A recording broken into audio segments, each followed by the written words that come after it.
Paramhansa Yogananda. Dvasiniai ryšiai. Trečias skyrius. Kaip būti draugu.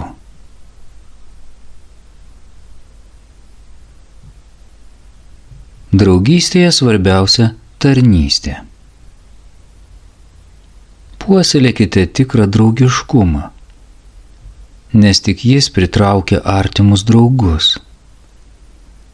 Tikri draugai visuomet padeda, praskaidrina vienas kitam nuotaiką nevilties akimirką, užjaučia aplankius sielvartui, pataria nelaimėje ir paremia materialiai, jei tai būtina.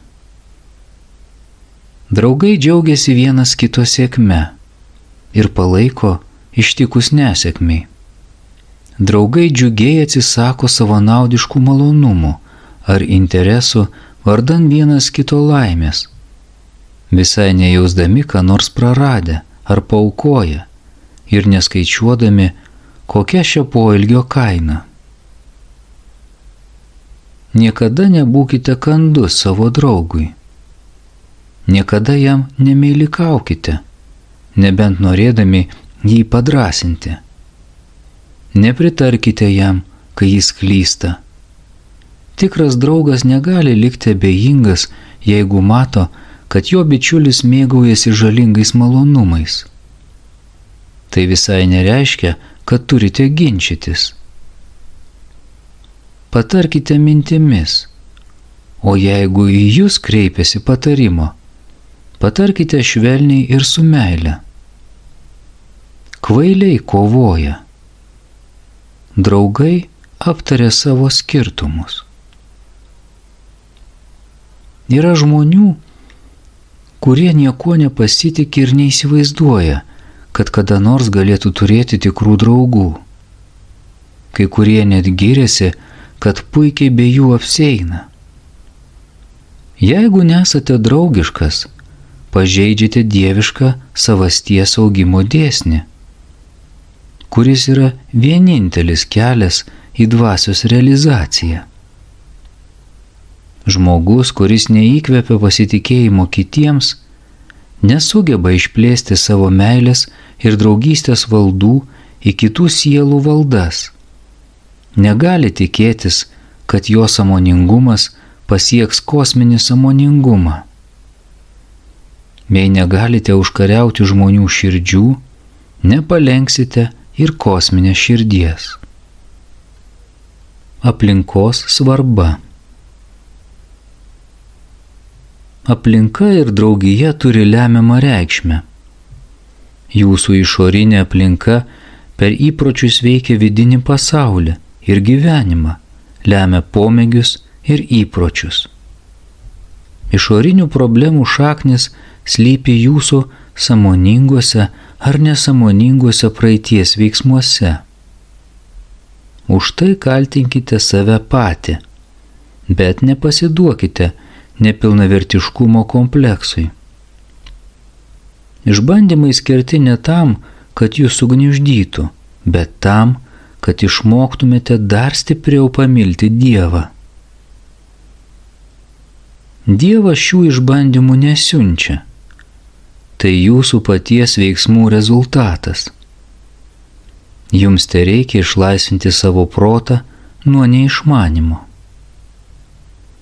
Prisiminkite, kad Dievas vertina vidinį žmogaus minčių pasaulį. Gali būti, kad didžiausias nusidėjėlis gyvena tarp šventųjų arba šventasis tarp nusidėjėlių. Nusidėjėliais arba šventaisiais dažniausiai tampama per žmonės, kurie mus supa. Jeigu nusidėjėlis nori pasikeisti ir gyvena šventųjų apsupty, jis pasikeis, kai tuo tarpu lengvabūdis dvasingas žmogus blogoje draugijoje degraduos. Mūsų vidinį minčių pasaulį nuo ankstyvos vaikystės formuoja sąveika su išorinė aplinka. Šis vidinis minčių ir įpročių pasaulis beveik automatiškai veikia mūsų gyvenimą. Paslaptis, kaip susikurti laimingą aplinką. Jeigu norite būti mylimas, pradėkite mylėti tuos, kuriems reikia jūsų meilės. Jeigu norite sulaukti užuojautas, užjauskite tuos, kurie šalia. Jeigu trokštate pagarbos, privalote išmokti gerbti kiekvieną žmogų, tiek seną, tiek jauną. Prisiminkite, kad ir ko norėtumėte sulaukti iš kitų, pirmiausia tai pasiūlykite kitiems, o tuomet pamatysite, kad kiti atsako jums tuo pačiu. Lengva norėti, kad kiti su jumis elgtųsi nepriekaištingai ir lengva matyti jų ydas, bet labai sunku pačiam tinkamai elgtis ir pastebėti savo trūkumus. Jeigu prisiminsite elgtis tinkamai, kiti mėgins sekti jūsų pavyzdžiu. Jeigu galite, nekompleksuodamas pripažinti savo trūkumus ir tobulintis, savo laiką išnaudosite daug naudingiau, užuot svajojęs, kad kiti pasitaisytų. Geras pavyzdys bus daug veiksmingesnis nei jūsų norai, rūstybė ar žodžiai. Kuo labiau tobulėjate pats, tuo labiau tobulinate aplinkinius. Kuo laimingesnis tampate, tuo laimingesni bus jūs supantis žmonės. Savanaudiškumas, gėris ir blogis. Aukščiausias jūsų tikslas tebūna padaryti kitus laimingais, kad ir pats būtumėte laimingesnis. Niekada nesididžiuokite savimi, galvodami, kad elgitės nesavanaudiškai. Visada turėkite omeny, kad viską darote savo malonumui, kad didžiausias malonumas jums – nudžiuginti kitus. Kol patys neišmėginsite savanaudiškumo, dosnumo, negalėsite kitų išmokyti nesavanaudiškumo principų. Kad ir ką jūs darote, pritraukite tai sau. Jeigu tampate savanaudiškumo pavyzdžiu, žmonės su jumis elgsis savanaudiškai. Savisauga yra instinktas, bet Dievas davė jums atmintį, protą ir vaizduotę, kad galėtumėte suvokti kitų problemas. Atraskite laimę padėdamas kiekvienam sutiktam jūsų gyvenimo kelyje.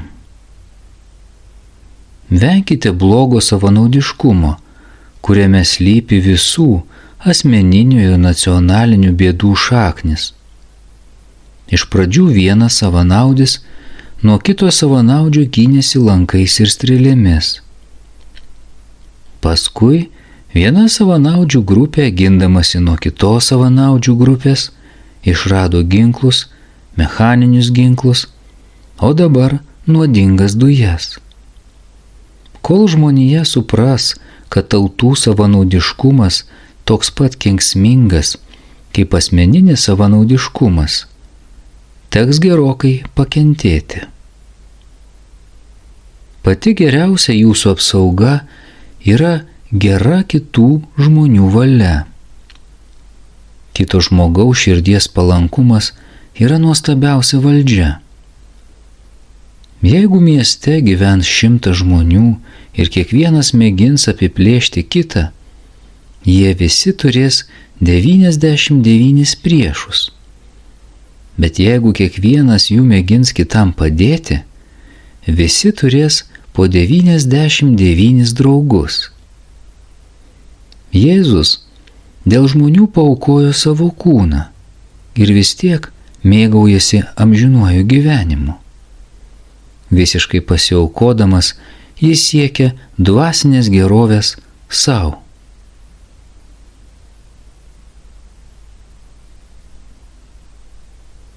pasaulinė šeima. Turite prisiminti, kad jūs esate pasaulinės šeimos dalis ir negalite be jos egzistuoti. Kai galvojate apie savo poreikius, prisiminkite kitus žmonės. Klaidinga galvoti vien apie save, nepaisant kitų. Tautą sudaro mažos bendruomenės, o jas žmonės. Net jeigu jūs turite priešą, privalote atminti, jog jis jūsų kaimynas.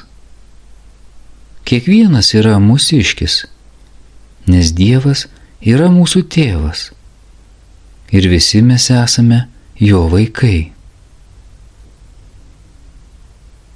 Jeigu jums rūpi tik jūsų rankų ir kojų gerovė, o savo galvą pasirūpinti pamirštate, smegenys negalės jums gerai pasitarnauti. Reikia patenkinti viso kūno poreikius.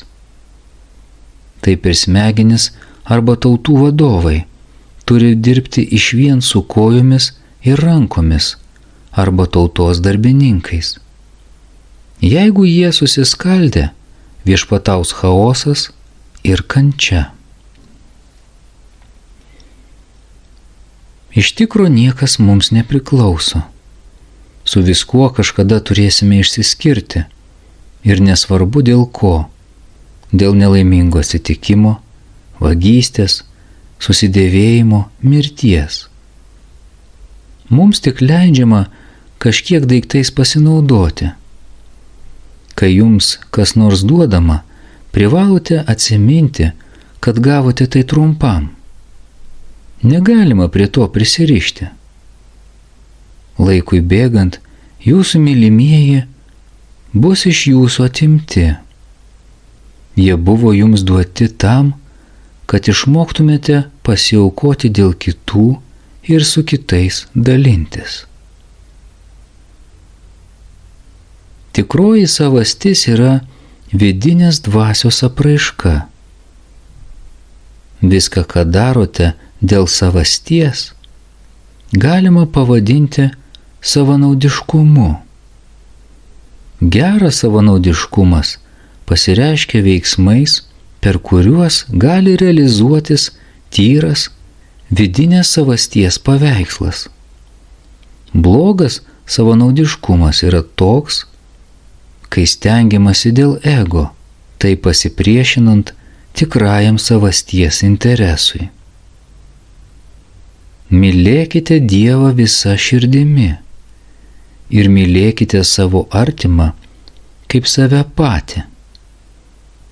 Jeigu vadovausitės šiais dviem nurodymais, jums nereikės jokių kitų priesakų. Kaip priešus paversti draugais? Praktikuokite meilę tiems, kurie jūsų nemyli. Rūpinkitės tais, kuriems jūs nerūpite. Būkite dosnus tiems, kurie dosnus tik savo. Jeigu savo priešą užliesite neapykantą, nei vienas iš jūsų nesugebės suvokti įgimtos savo sielos grožio. Neprivalote pataikauti savo priešui. Mylėkite jį tyliai. Tyliai jam tarnaukite, kai jam to reikia. Nes meilė tikra tik tiek, kiek ji naudinga ir kiek parodoma veiksmu. Taip jūs suplėšysite neapykantos ir siauro požiūrio šydą, kuris neleidžia jums išvysti Dievo. Jeigu jūsų nusižeminimas ar atsiprašymas paskatins atsiskleisti gerasis priešo savybės, nedvejodamas atsiprašykite. Žmogus, kuris sugeba tai padaryti, akivaizdžiai pažengs dvasinėme kelyje, nes nuoširdžiai atsiprašyti geba tik tvirta asmenybė. Tai savo paties nepilnavertiškumas verčia žmogų slėptis už išdidumo kaukės. Tačiau nepaskatinkite niekdario nederamu kuklumu ir nuolaidumu. Realiai įvertinkite jo situaciją. Te būna jūsų idealizmas praktiškas. Kaip rasti ankstesnių inkarnacijų draugus? Yra žmonių, su kuriais susidurite kasdien, tačiau kuriems nejaučiate simpatijos. Išmokite juos mylėti ir prisitaikykite prie jų. Yra žmonių, kurie tampa artimi iškart, lyg būtumėte seni pažįstami. Tai ženklas, kad jie yra jūsų draugai iš ankstesnių inkarnacijų. Neapleiskite jų, puoselėkite šį abipusį ryšį. Būkite budrus ir nuolat jų dairykitės, kadangi nerimstantis jūsų protas gali jų nepažinti. Dažnai jie yra labai arti, juos traukia seniai užsimezgusi draugystė. Jie yra jūsų švytinčios sielų brangakmenių kolekcijos dalis. Nuolat ją papildykite. Šiuose šviesių sielų galaktikose atrasite vieną didįjį draugą, besišypsantį jums skaidria, akinančia šypsena. Tai Dievas jūs aplanko kilnaus, tikro draugo pavidalu, kad jums tarnautų, jūs įkvėptų ir vestų. Savanaudiškumo ir savininkiškumo pabaisa atbaido visus praėjusių inkarnacijų draugus, o draugiškumas juos pritraukia. Todėl visada būkite pasirengęs sutikti juos pusiaukelėje. Neimkite į galvą, jei vienas ar pora draugų pasirodys esą netikri ir jūs apvils. Kiekvienas žmogus turi savitą fizinio ir protinio grožio etaloną. Tai, kas vieną žavi, kitam gali pasirodyti bjauru. Žvelgdamas į minią žmonių, tuoj pat susižavite keliais veidais. Kiti ypatingai jūsų netraukia. Staigus jūsų proto susižavėjimas vidiniais ar išoriniais žmogaus bruožais yra pirmasis ženklas, kad sutikote draugą iš ankstesnių inkarnacijų. Prie žmonių, kuriuos anksčiau mylėjote, jūs patrauks įgimtas draugystės jausmas. Nesileiskite apakinamas fizinio grožio. Paklauskite savęs, ar jums patinka veidas, eisena, trumpai tariant, viso žmogaus ypatybės. Kartais jūsų draugo bruožus gali sudarkyti persivalgymas ar sporto stoka ir taip galite jo nepažinti. Kartais dėl švelnaus ankstesnių inkarnacijų draugystės jausmo graži moteris įsimyli atstumiančios išvaizdos vyriškį arba gražus vyras fiziškai nepatrauklę moterį. Norėdamas įsitikinti, ar tai tikrai jūsų senas draugas, nepasikliaukite vien išvaizdą. Išsiaiškinkite, ar yra panašumų tarp jūsų minčių ir dvasios. Atidžiai įsigilinkite į žmogaus mąstymą ir neleiskite nesvarbioms smulkmenoms užgožti bendro vaizdo. Patyrinėkite, ar jūsų pomėgiai ir polinkiai sutampa iš esmės. Ieškokite draugų iš ankstesnių inkarnacijų, kad ir šiame gyvenime galėtumėte puoselėti šį ryšį ir tobulinti jį iki dieviškos draugystės. Dažnai tokiai tobulybei pasiekti vieno gyvenimo nepakanka.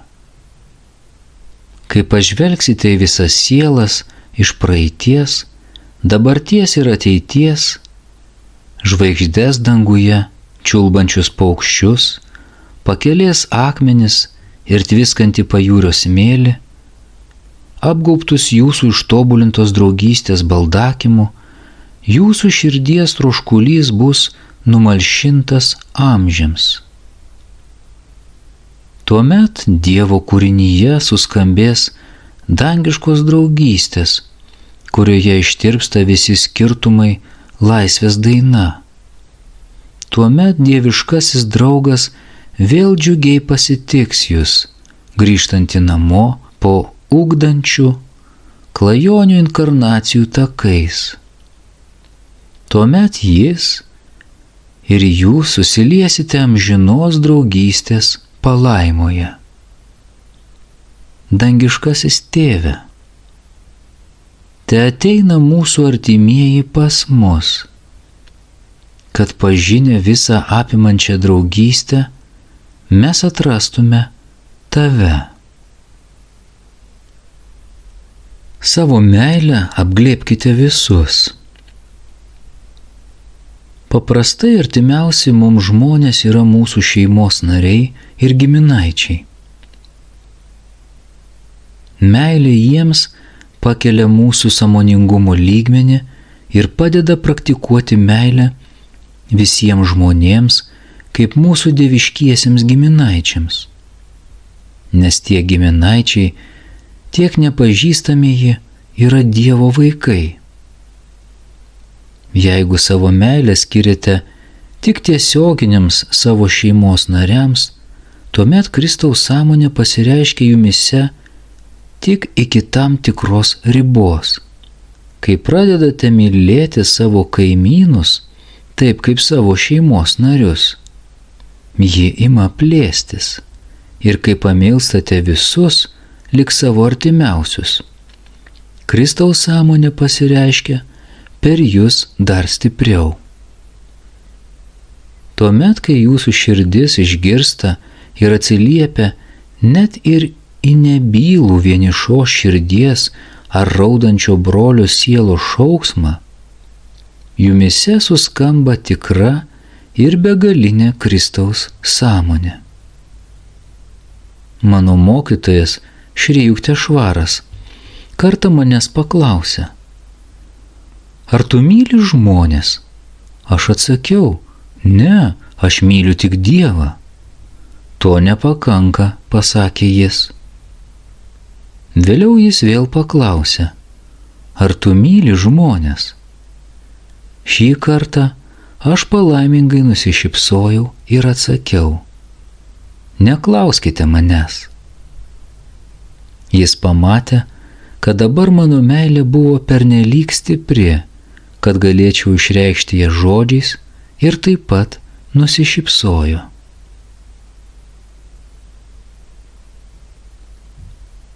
Nesavanaudiška meilė.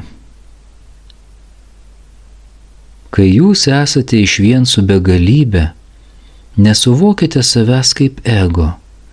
Žinote, kad gyvenimo banga negalėtų ristis ir šokti, jei nebūtų vandenyno. Jei pernelyg stipriai prisirišate prie šio gyvenimo dalykų, pamirštate Dievą. Štai kodėl mūsų neaplenkia įvairūs praradimai. Bet tai nėra bausmė, o tik patikrinimas. Ar mažmožio nemylime labiau už begalybę? Kad tobulėtumėte dvasiškai, pirmiausia turite sekti visuotinė Kristaus dvasia. Tai nereiškia, kad taip pat turite būti nukryžiuotas. Tačiau tam tikra prasme turėtumėt nukryžiuoti visus beverčius troškimus. Kai kurie žmonės siekia Dievo dovanų, bet išmintingi žmonės siekia paties Dievo, visų dovanų dalytojo. Galite vis bandyti pamaloninti žmonės, bet po kurio laiko jie jūs vis tiek pamirš. Galbūt jūsų garbė bus iškeltas paminklas, bet mažai kas į jį žiūrės ir prisimins jūsų gerus darbus. Jūs turite tapti visuomeniškas, bet tai nereiškia, kad privalote kiekvieną pažinti asmeniškai. Turite atverti savo širdį visam pasauliui. Kristaus sąmonė apima viską savo meilę. Ši sąmonė gimė Jėzaus ir kitų didžiųjų mokytojų kūne. Kol nepasiekite šio sąmoningumo, niekada nieko neteiskite. Kai vertinsite pasiekę šį sąmonės lygį, jūsų pastabos bus tinkamos ir veiks lyg pagyrimas. Draugystės šauksmas. Dievas gyvena ir alsuoja kiekviename iš mūsų. Amerikiečiais arba kitos tautybės atstovais būname tik kažkiek metų, o Dievo vaikais esame amžinai. Sielos neįmanoma įkalinti žmogaus sukurtuose rėmuose. Jos tautybė yra dvasia, o valstybė visa apimanti būtis. Pirmiausia, pamilkite savo šeimos narius kaip save patį. Lengviausia mylėti tik save, bet kai galite pamilti kitą žmogų taip pat stipriai ar net labiau už save, tobulėjate dvasiškai. Kuo labiau mylite save, o ne kitus, tuo labiau stiprėja jūsų ego. Jeigu norite tobulėti, turite pereiti 3 stadijas. Pamilti savo šeimą labiau negu save. Pamilti savo tautą kaip savo šeimą. Ir galiausiai pamilti visą pasaulį kaip savo tautą. Pažindami save ir tapdami tikrų draugų kitiems, susidraugaujate su Dievu. Jei nesate draugiškas, pažeidžiate dievišką savasties augimo dėsnį, kurio dėka jūsų siela gali išaugti iki dvasios. Žmogus, kuris nesugeba įkvėpti kitiems pasitikėjimo ir išplėsti savo meilės ir draugystės pasaulio į kitų sielų valdas, negali tikėtis, kad jo sąmonė pasieks kosminę sąmonę. Draugystė taip suvienyje sielas, kad jos atspindi dvasios vienovę ir dieviškas jos savybės. Kai jūsų širdies šventykloje įsiviešpataus dieviška draugystė, jūsų siela susilies su begalinė kosminė siela, nusimesdama ribojančius pančius, kurie skyrė ją nuo visos Dievo kūrinijos. Meditacija meilėje išplėsti. Tarkite sau: mano meilės karalystė turi išsiplėsti. Savo kūną mylėjau labiau už viską. Todėl esu su juo susitapatinęs ir jo ribojamas. Ta pačia meilė, kuria myliu šį kūną, pamilsiu visus, kurie myli mane.